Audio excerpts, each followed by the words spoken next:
Bueno, hola a todos, a todas. Yo soy Alfonsina, soy ayudante de cátedra de la materia Historia Social Argentina de Trabajo Social hace más o menos 4 años. Y la idea de hacer estos videos para subir a la central de ayudantes es poder con ellos serles de guía, hacer un repaso por cada uno de los textos que entran en el trabajo integrador que les van a tomar en estos días, y que ustedes con los videos se puedan ir guiando con cada uno de los textos. Se van a encontrar con algunos textos que no entran, pero hay dos comisiones, la comisión común y está la comisión especial también de historia, entonces vamos a subir todos porque algunos textos son distintos para que los puedan usar indistintamente de la comisión en la que estén anotados. Así que vamos a arrancar con el repaso sobre Oxlack. Es uno de los primeros autores, el primero creo incluso, si no me equivoco, que damos en la materia. Primero, antes de empezar por ahí, me gustaría aclarar que todo lo que Oxlack plantea son de alguna manera categorías conceptuales, ¿no? Que sirven para analizar, para categorizar lo que fue el proceso de conformación del Estado Nacional. Después, el resto de los autores que vayamos leyendo van a ir contando cómo se fue dando y cómo se fueron desarrollando todas esas categorías y esos análisis que plantea Oxlack acá. Pero bueno, nada, eso para que lo tengan en cuenta, porque por ahí parece un texto como muy complejo y en realidad no lo es tanto.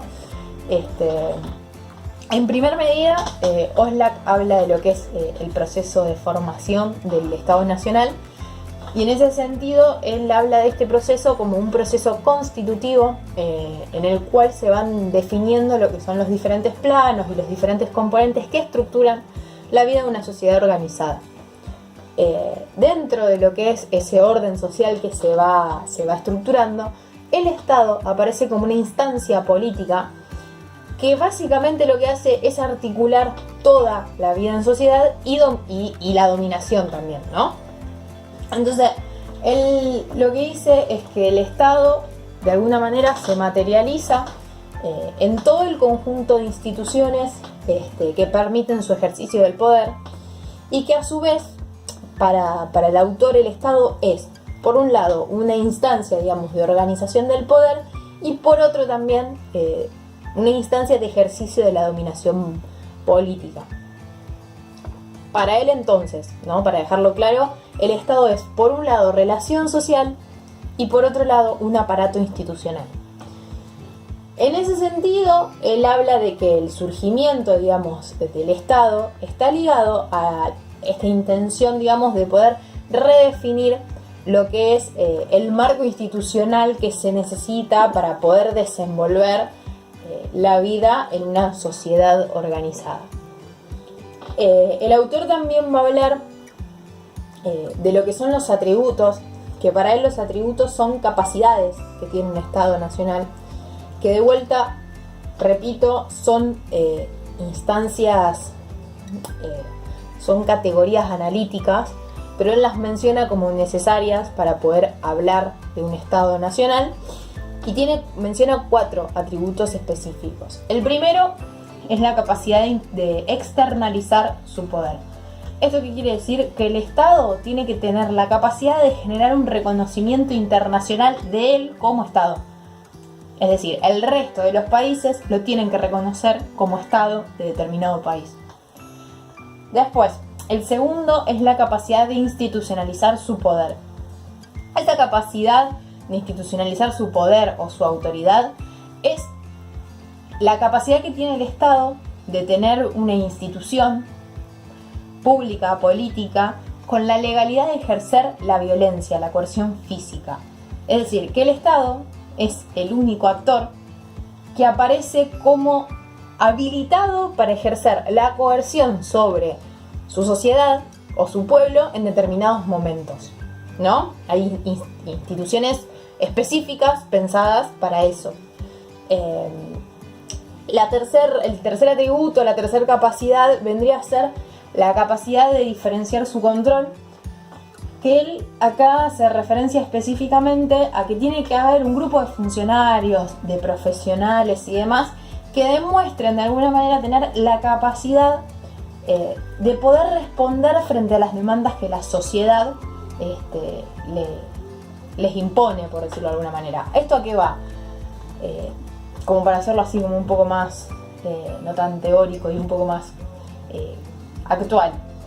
Hoy en día, en un contexto de pandemia mundial, nuestro Estado, el argentino, nuestro gobierno, tiene que tener la capacidad de tener, por ejemplo, profesionales de la salud que puedan analizar esta situación y puedan llevar adelante medidas que sirvan para proteger a la sociedad argentina. Entonces, en ese sentido va la cuestión de tener profesionales o funcionarios que estén capacitados. Por otro lado, el último de todos los atributos y capacidades que él habla es la capacidad, digamos, de poder generar una identidad colectiva. Esta capacidad de generar una identidad colectiva tiene que ver con la capacidad que tiene que tener el Estado de generar determinados valores, determinadas creencias, determinados símbolos, ¿no? Que generen de alguna manera como el sentimiento de pertenencia de los miembros de su sociedad. Y él, el autor, digamos, con esto a lo que hace referencia es que los 4 atributos son diferentes porque los menciona como por ahí algo distinto y especifica a qué hace referencia cuando nombra cada uno, pero que sin embargo los 4 son necesarios a la vez. Es decir, no los podemos separar. Los podemos separar simplemente para mencionarlos y para saber de qué se trata cada uno, pero en la práctica es necesario para hablar de un Estado que estén los 4, ¿no? En simultáneo. Siguiendo un poco con esta línea, él habla de que el Estado y la nación tienen como un doble carácter, ¿no? Que por un lado está lo material, que vendría a ser todo lo relacionado al desarrollo de intereses vinculados a poder explotar la economía en un periodo determinado, y lo abstracto viene a ser como la difusión de símbolos, de valores y sentimientos de pertenencia, que es de lo que hablamos al principio. Más adelante en el texto, él también habla de las condiciones para el desarrollo económico. Él habla de que hubo determinadas condiciones en lo que fue el ámbito internacional que fueron de alguna manera modificando o impidiendo incluso la calidad y la cantidad de las oportunidades de la actividad económica de Argentina y de la región, digamos. Y que muchas de esas limitaciones, por ejemplo, tuvieron que ver con que, qué sé yo, había mercados que eran muy localizados, las rutas eran intransitables, por ende era casi imposible poder trasladar lo producido, la población era muy escasa, lo cual implicaba que no había mano de obra, no había una moneda común para todo el país, entonces esto también generaba un problema. Y en ese sentido lo que viene a decir es que la superación de todas estas restricciones, de estas limitaciones que presentaba la economía en este momento, digamos, pasaba por poder instituir el orden para lograr el progreso. ¿A qué va con orden? ¿No? Para que ustedes entiendan bien qué quieren decir los dos conceptos. El orden es, para el autor, y en ese momento, la capacidad de poder de alguna manera organizar y regularizar el funcionamiento de la sociedad. ¿Qué quiere decir? Había que generar una modificación en lo que era el marco habitual de las relaciones sociales que se daban, y el Estado de alguna manera tenía que enfrentar todo tipo de amenaza o idea que cuestione su centralidad, su capacidad de centralidad en este contexto.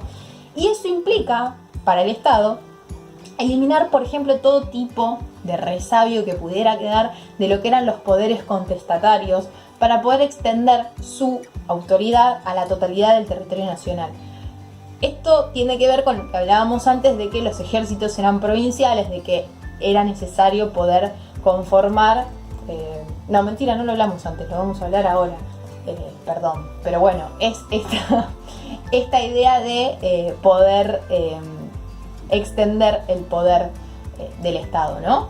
Y la última, el otro concepto que dan, que es el del progreso, que aparece de alguna manera como contracara del orden y que es un progreso solamente en términos económicos, ¿no? Y que se logra cuando se logra establecer el orden. Es decir, es necesario que el Estado pueda tener su centralidad, que el Estado pueda corregir el marco al que estaban acostumbrados los miembros de la sociedad de relacionarse socialmente, que pueda generar todo este tipo de cuestiones para poder lograr el progreso solamente haciendo referencia a lo económico, ¿no? A la explotación de los recursos que nosotros como país teníamos y que nos hacían aparecer en el mercado internacional, en la economía mundial, como un país agroexportador, que eso lo vamos a charlar bien de qué se trataba en el texto de Rochi. Pero para seguir con el autor, con Oslak, las penetraciones estatales, que él también las menciona, y de nuevo vuelvo a recalcar, son modalidades analíticas que asumen de alguna manera la presencia estatal, pero que en la realidad es muy difícil separarlas porque incluso se dieron de manera simultánea. Pero está bueno que, como con los atributos, podamos saber de qué se trata cada penetración, ¿no? La primera penetración que él nombra es la represiva, que acá voy con lo que me confundí antes. El autor habla de la organización, la necesidad de organizar una fuerza militar unificada y que esté distribuida territorialmente. ¿Por qué dice esto? Porque hasta ese momento las fuerzas militares eran provinciales, porque no existía un Estado-nación como tal. Entonces, lo que se tenía que hacer era poder tener una fuerza militar que sea del mismo país, indistinto a la provincia de la que pertenezcan cada uno de los soldados que fueran parte de esa fuerza militar, y que estén distribuidas por todo el territorio nacional y que defiendan al país, ¿no? La cooptativa, la otra penetración de la que habla, es esta capacidad que debe tener el Estado para lograr determinados apoyos, formar coaliciones y demás con sectores dominantes, para poder, digamos, mantener una estabilidad en el poder, y que estas alianzas que se iban haciendo de alguna manera estaban basadas en compromisos recíprocos, es decir, se daba pero se recibía. Digo, el Estado recibía apoyo, el Estado a cambio a quienes les daba los apoyos, por ejemplo, le ofrecía cargos públicos o políticos, se le daban determinadas subvenciones a las provincias, por ejemplo, en caso de que sean miembros de alguna de las provincias en particular y demás, ¿no? Son como arreglos políticos, por decirlo mal y pronto. Y la siguiente penetración, que no es la última, me quedan dos, es la material, que con la material hablamos de llevar adelante obras, servicios y regulaciones que son necesarias para lograr el desarrollo económico. Es decir, que el Estado, digamos, garantice poder construir y generar las condiciones edilicias de alguna manera para que cada región pueda explotar su tierra y poder generar así riqueza y el desarrollo económico. La última, esta sí es la última penetración, es la ideológica, y que tiene mucho que ver con la capacidad de crear símbolos, de valores, que de alguna manera generen la pertenencia de la sociedad a esa nación. Es decir, es lo que digamos, lo más sentimental, lo más simbólico de lo que hablamos, el sentimiento de pertenencia a un territorio delimitado, a un país específico, que es común a todos los que son de ese país. El himno, la escarapela, la bandera, todo ese tipo de cuestiones vendrían a ser una penetración ideológica. Bueno, de Oslak no hay mucho más, así que los dejo y nos volvemos a ver en el próximo video que subamos, que espero que les sirvan.